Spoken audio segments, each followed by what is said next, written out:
Okay. सो hi everyone. आजकल काफ़ी confusion चल रही है मांगलिक नॉन मांगलिक आंशिक मांगलिक के लिए। तो सोचा थोड़ा धुआं हटाना चाहिए, थोड़ा कन्फ्यूजन क्लियर करनी चाहिए। तो आज बात करते हैं कि पता करते हैं कि मांगलिक कैसे और कैसे नहीं होता है। सबसे पहली और सिंपल सी बात है, हमारे पास कुंडली में 12 घर होते हैं। अगर मार्स, जिसे मंगल कहते हैं, अगर फर्स्ट, फोर्थ, सेवेंथ, एट्थ या ट्वेल्थ हाउस में हो तो वो मांगलिक है। उसके अलावा अगर 2, 3, 9, 10, 11 में हो तो मांगलिक नहीं है। अब सवाल ये कि बस इन 5 घर में ही मांगलिक, बाकी में क्यों नहीं? तो लॉजिक ये है कि सेवेंथ हाउस हमारे रिलेशंस का होता है, मैरिज का होता है। तो अगर मंगल की दृष्टि है उसमें या मंगल है उसमें, तो वहाँ पे वो एक हाई एनर्जी, एक गुस्सा, एक थोड़ा सा, Mars is basically the army commander.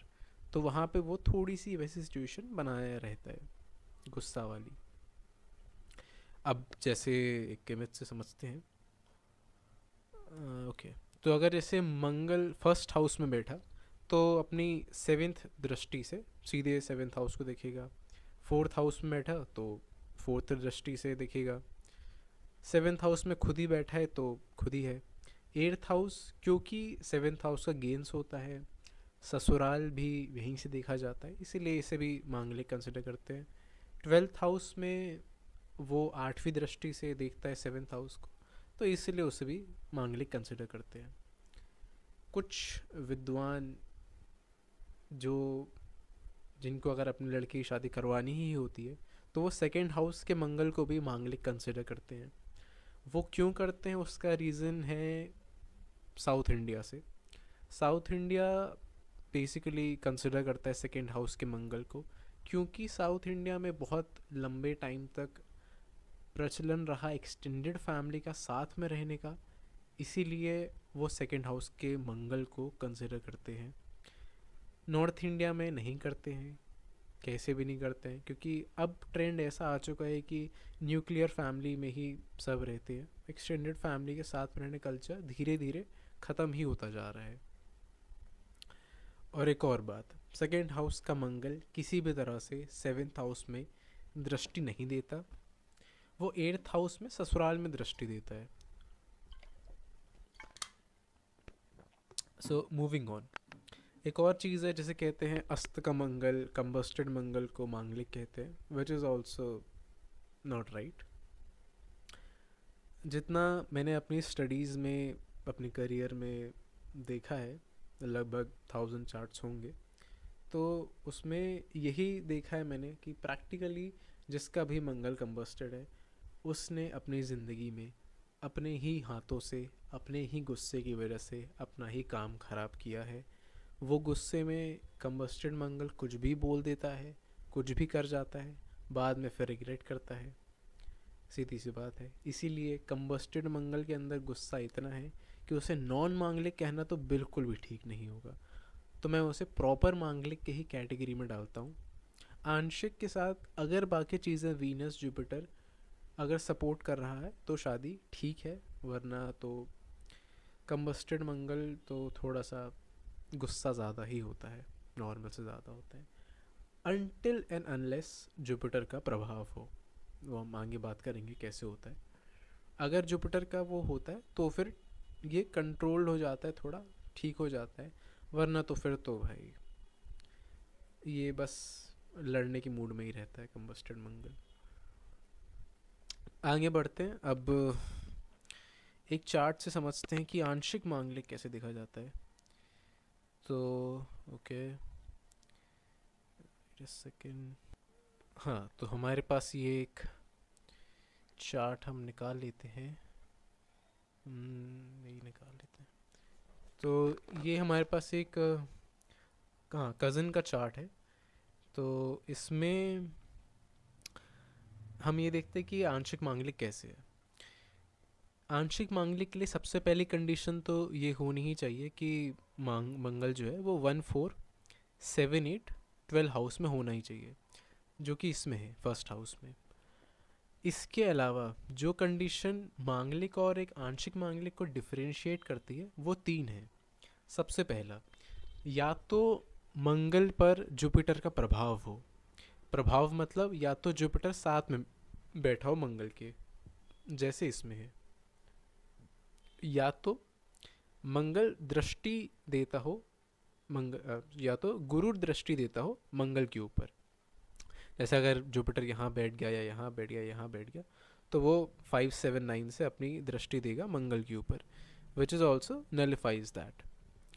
दूसरी कंडीशन है कि अगर मंगल अपनी खुद की राशि में बैठा, एरीज या स्कॉर्पियो, मेष या वृश्चिक में बैठा, तो फिर भी वो एक आंशिक मांगलिक का युग बनाता है, जो कि इसमें भी है। फर्स्ट हाउस मतलब एरीज राशि में बैठा है मंगल, तो ये यहाँ पे दो कंडीशन में सेटिस्फाई करता है कि एक आंशिक मांगलिक का चार्ट है कि जुपिटर भी साथ में बैठा है और खुद की राशि में भी है। तीसरा है कि यदि मंगल उच्च का ही हो गया, कि अगर वो कैप्रिकॉर्न में जाके बैठ गया, मकर राशि में जाके बैठ गया, फिर भी ये नलिफाई हो जाता है, पूरा मांगलिक नहीं होता, आंशिक मांगलिक होता है। इन तीन के अलावा और किसी चीज़ में आंशिक मांगलिक नहीं होता है। अगर कंबस्टेड हो गया तो मांगलिक बढ़ जाता है, और किसी के साथ है तो फिर वो अपना अपना रिजल्ट देता है, लेकिन वो नॉन मांगलिक या आंशिक मांगलिक नहीं होता है। सिर्फ यही तीन कंडीशन है। पहला, या तो वो जुपिटर के प्रभाव में हो। दूसरा, वो अपनी ही राशि में बैठा हो, एरीज या स्कॉर्पियो। या तीसरा, वो एग्जॉल्टेड हो, उच्च का हो गया हो मंगल। सीधी सी बात है। अब बात यह है कि इसमें जो योग बना है शनि मंगल का, जो कि कुछ पंडित जी लोगों ने इन्हें बताया कि आप पूरे मांगलिक हैं, और काफ़ी कन्फ्यूजन हुई। तो उसमें बेसिकली ये है कि शनि मंगल भी एक काफ़ी गुस्से वाला, एक स्वतंत्रता सेनानियों का योग होता है। सत्य के लिए लड़ना, अन्याय नहीं सहन करना, किसी के साथ अन्याय हुए देखना तो उसके खिलाफ आवाज़ उठाना, सरकार से लड़ जाना, मतलब किसी भी चीज़ में कि न्याय होना चाहिए, तो एक ऐसा योग बनाता है। लेकिन इसमें जुपिटर साथ में है, तो ये गुस्सा कंट्रोल्ड है। जुपिटर में साथ होने का मतलब ये है कि फैमिली की मॉरल वैल्यूज़, अपब्रिंगिंग, खुद के थॉट्स, साथ ही साथ किसी गुरु की दृष्टि, गुरु का साथ रहना मतलब कोई फादर फिगर या कोई एक टीचर या कोई एल्डर समझा देगा तो एक गुस्सा शांत हो जाएगा। लेकिन अगर पूरा मांगलिक है तो फिर वो किसी के समझाए समझे तो फिर वो बात अलग है। आंशिक मांगलिक नॉन मांगलिक में ज़्यादा डिफरेंस नहीं है, गुस्सा दोनों को ही आता है। बात यही है कि बस आंशिक में थोड़ा सा गुस्सा ज़्यादा होता है, बाकी ठीक है, नॉर्मल स्थिति है। इसके अलावा चार्ट रीडिंग में कुंडली मिलान करने में सिर्फ मांगलिक नॉन मांगलिक नहीं देखा जाता, इसके ऊपर अब बहुत सारी चीज़ें हैं। वीनस जिसमें से एक है जो कि बहुत ज़्यादा अनदेखा किया जाता है, जो कि गलत है, क्योंकि Venus is the significator of marriage, और बहुत ज़्यादा अहम रोल प्ले करता है वीनस, शुक्र। कुंडली मिलान में पहले का प्रचलन था 36 गुण मिलाने का, 36 गुण में से जितने अच्छे गुण मिल गए तो शादी हो गई और बात बन गई। आज के समय में डिवोर्स की स्थितियाँ, कंपैटिबिलिटी के इश्यूज़, जॉब के इश्यूज़, बच्चे के इश्यूज़ काफ़ी नॉर्मल होते जा रहे हैं। अगर मैं 10 चार्ट्स निकालूँ तो उसमें से 3 4 चार्ट्स आराम से एक कंपैटिबिलिटी के लिए, मैरिज की आफ्टर मैरिज तो जो दिक्कत होती है उसके लिए आ रहे हैं, जो कि पहले ही क्लियर हो जाती अगर प्रॉपर एक कुंडली मिलान होता। इसके लिए बात यह है कि उन 36 गुण से ऊपर उठकर अब हमें चार्ट की कंपैटिबिलिटी देखनी पड़ती है, एक दूसरे की एनर्जीज कितनी अलाइन होती है। साथ ही जैसे हम ये देख रहे हैं यूएल उपपद लगना, बाकी जो अरुदा के लग्न हैं, अरुदा के पद हैं A7 A9, ये सब भी देखना बहुत ज़रूरी है कि क्योंकि पहले के ज़माने में एक्स्ट्रा मैटरनल के लिए इतना नहीं थे कॉम्बिनेशंस, इतने लोग नहीं करते थे, देश समाज काल पात्र इतना इस स्थिति में नहीं था। लेकिन जैसे अब हम देख रहे हैं कि आईटी जॉब्स पहले नहीं थी, अब हैं।